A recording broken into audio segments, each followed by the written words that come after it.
देश का माहौल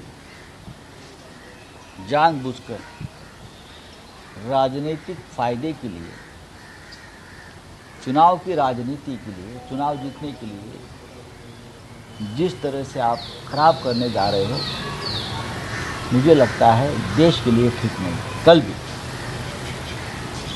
दिल्ली में हनुमान जयंती के यात्रा के ऊपर हमला हुआ।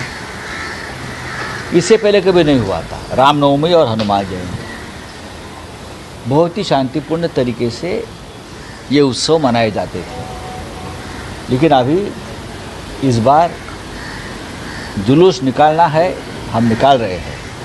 वो हिंदुओं का हक है, किसी भी धर्म का हक है, लेकिन हमले जो होते हैं ये प्रायोजित है, ये पॉलिटिकल स्पॉन्सर्ड हमले हैं। इसलिए हमले हो रहे हैं कि देश का माहौल ख़राब हो, फिर एक बार देश में हिंदू मुसलमान दंगे हो, क्योंकि अब हिंदू पाकिस्तान नहीं चलेगा, सर्जिकल स्ट्राइक नहीं चलेगा, राम मंदिर नहीं चलेगा। तो ये जो माहौल ख़राब करके फिर एक बार 4-5 राज्यों में जो चुनाव आने जा रहे हैं, उसमें वोट मांगने का ये पूरा षड्यंत्र है।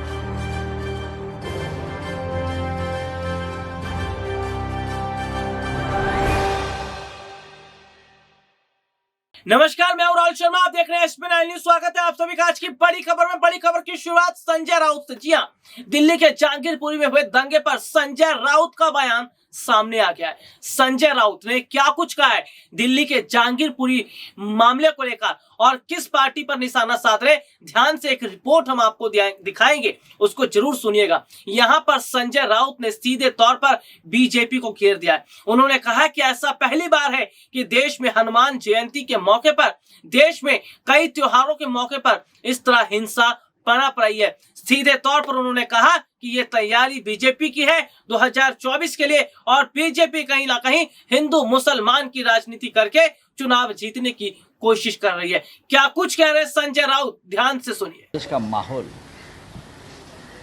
जानबूझकर राजनीतिक फायदे के लिए, चुनाव की राजनीति के लिए, चुनाव जीतने के लिए जिस तरह से आप खराब करने जा रहे हो, मुझे लगता है देश के लिए ठीक नहीं। कल भी दिल्ली में हनुमान जयंती के यात्रा के ऊपर हमला हुआ। इससे पहले कभी नहीं हुआ था। रामनवमी और हनुमान जयंती बहुत ही शांतिपूर्ण तरीके से ये उत्सव मनाए जाते थे, लेकिन अभी इस बार जुलूस निकालना है, हम निकाल रहे हैं। वो हिंदुओं का हक है, किसी भी धर्म का हक है, लेकिन हमले जो होते हैं ये प्रायोजित है, ये पॉलिटिकल स्पॉन्सर्ड हमले हैं।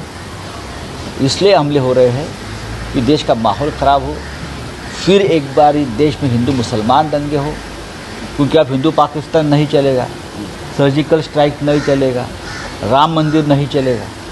तो ये जो माहौल ख़राब करके फिर एक बार 4-5 राज्यों में जो चुनाव आने जा रहे हैं, उसमें वोट मांगने का ये पूरा षड्यंत्र है। भंग करने का काम चल रहा था महाराष्ट्र में भी।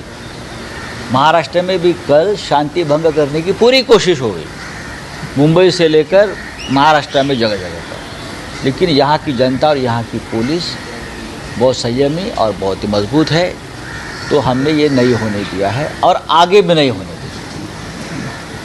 उनका जो मिशन था ये लोगों का कि महाराष्ट्र में भी श्री राम जी और हनुमान जी के नाम पर हम दंगे भड़काएंगे, ये उनका एक मिशन था यहाँ के नए ओबीसी का, हिंदू ओबीसी का।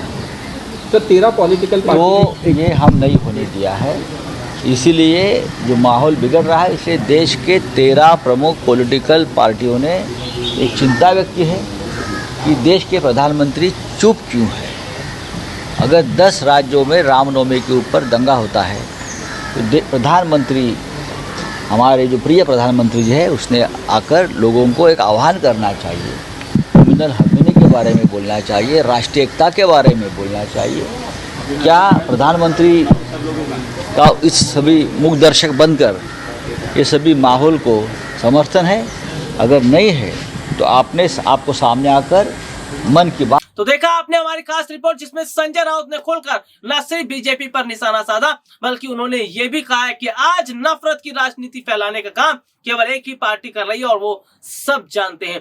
हालांकि ये देखा जा रहा है कि संजय राउत पर अभी ईडी का शिकंजा कसा गया था, लेकिन कहीं ना कहीं संजय राउत के बयान के बाद से देखिए एमएनएस और शिवसेना दोनों में ठंडी नजर आ रही है। एमएनएस और शिवसेना दोनों के बीच टक्कर हो रही है और फिलहाल ये देखा जा रहा है कि कहीं ना कहीं जिस तरह के हालात बन रहे, ऐसे में ये हालात देश को अंधेरे की ओर ले जा रहे और जल्द से जल्द केंद्र सरकार ने कदम नहीं उठाए तो शायद वो हालात देश में देखने को मिलेंगे जिसने कभी कल्पना भी नहीं की थी। आज के लिए इतना ही, आपसे फिर दोबारा मुलाकात होगी, तब तक के लिए इजाजत दीजिए, नमस्कार।